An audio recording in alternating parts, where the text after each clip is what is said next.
Mali, des experts de l'ONU demandent l'abandon des poursuites engagées contre un journaliste et ses co-accusés toujours détenus après leur libération par la justice. Genève, 8 avril 2021, des experts de l'ONU ont déclaré aujourd'hui qu'il était alarmé par le maintien en détention d'un journaliste et de 4 hauts fonctionnaires et ont exhorté les autorités à abandonner immédiatement les poursuites engagées contre eux, conformément à l'ordonnance rendue le mois dernier par la Cour d'appel de Bamako qui a prononcé l'annulation des procédures et ordonné la mise en liberté de ces 5 hommes. L'expert indépendant sur la situation des droits de l'homme au Mali, la rapporteuse spéciale sur la promotion et la protection du droit à la liberté d'opinion et d'expression et le rapporteur spécial sur l'indépendance des juges et des avocats ont déclaré que les arrestations en décembre 2020 du journaliste Mohamed Bathily, connu sous le nom de Rasbat, ainsi que de Vital Robert Diop, Souleymane Kansé, Mahamadou Koné et Agibou Mekital tout travaillant pour des institutions publiques et parapublics ont été effectués sans l'implication d'aucune autorité judiciaire et en dehors de tout cadre légal. Pendant leur détention à la Direction générale de la sécurité d'État, qui n'est pas habilitée à détenir des suspects, les 5 personnes auraient été détenues au secret sans pouvoir contacter leur famille, ni avoir accès à un médecin ou à un avocat, ont déclaré les experts.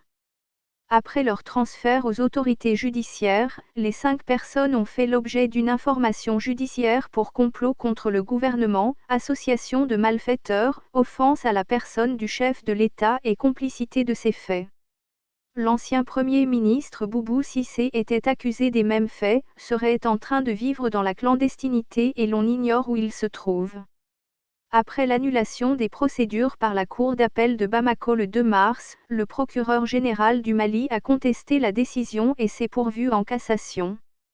Il existerait des motivations à connotation politique dans le traitement réservé à cette affaire telle qu'illustrée notamment par les violations alléguées des procédures régulières, la décision prise par le ministre de la Justice, le 23 février 2021 de muter les juges chargés du dossier vers d'autres fonctions quelques jours après la recommandation de l'avocat général auprès de la Cour d'appel d'abandonner les poursuites faute de preuves, le 16 février 2021, l'annulation des procédures par la Cour d'appel de Bamako, le 2 mars 2021, faute de preuves ainsi que le maintien en détention de 5 personnes.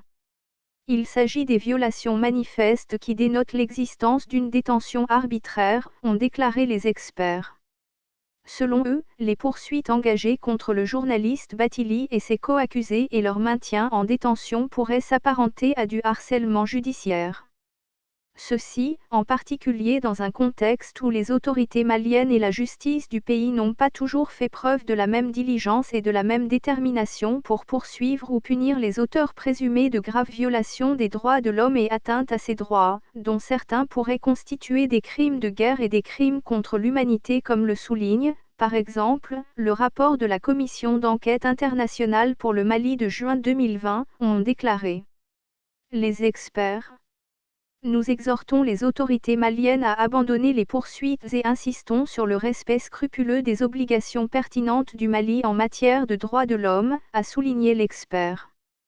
Les experts ont également fait part de leurs préoccupations directement au gouvernement du Mali. Les experts. M.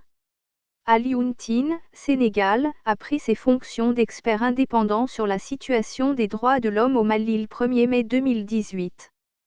Le mandat d'expert indépendant a été renouvelé par le Conseil des droits de l'homme le 24 mars 2021 pour une période d'une année afin d'aider le gouvernement du Mali dans ses actions de promotion et de protection des droits de l'homme et dans la mise en œuvre des recommandations formulées dans les résolutions du Conseil.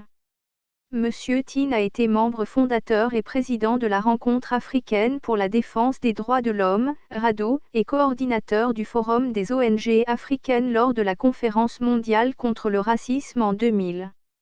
Entre 2014 et 2018, Monsieur Tine a été le directeur régional d'Amnesty International pour l'Afrique de l'Ouest et du Centre. Il a publié de nombreux articles et études sur la littérature et les droits de l'homme. Madame Irène Khan a été nommée rapporteuse spéciale sur la promotion et la protection du droit à la liberté d'opinion et d'expression le 17 juillet 2020. Elle est la première femme à occuper ce poste depuis l'établissement du mandat en 1993. Elle enseigne à l'Institut de hautes études internationales et du développement à Genève et siège au conseil d'administration de l'Overseas Development Institute, Royaume-Uni, et des organisations BRAC, Bangladesh, et Barefoot Lao, Ouganda.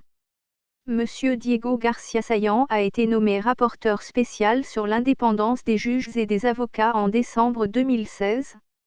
Monsieur Garcia Saillant a été juge de la Cour interaméricaine des droits de l'homme pour 2 mandats consécutifs.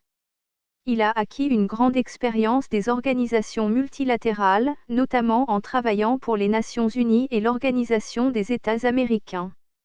Les experts indépendants font partie de ce qu'on appelle les procédures spéciales du Conseil des droits de l'homme. Le terme « procédure spéciale », qui désigne le plus grand corps d'experts indépendants au sein du système onusien des droits de l'homme, est généralement attribué aux mécanismes indépendants d'enquête et de supervision mis en place par le Conseil des droits de l'homme afin de traiter de la situation spécifique d'un pays ou de questions thématiques dans toutes les régions du monde. Les experts des procédures spéciales travaillent bénévolement, ils n'appartiennent pas au personnel de l'ONU et ne perçoivent pas de salaire pour leur travail. Ils sont indépendants de tout gouvernement ou de toute organisation et exercent leurs fonctions à titre individuel. Source: Haut Commissariat des Nations Unies aux droits de l'homme.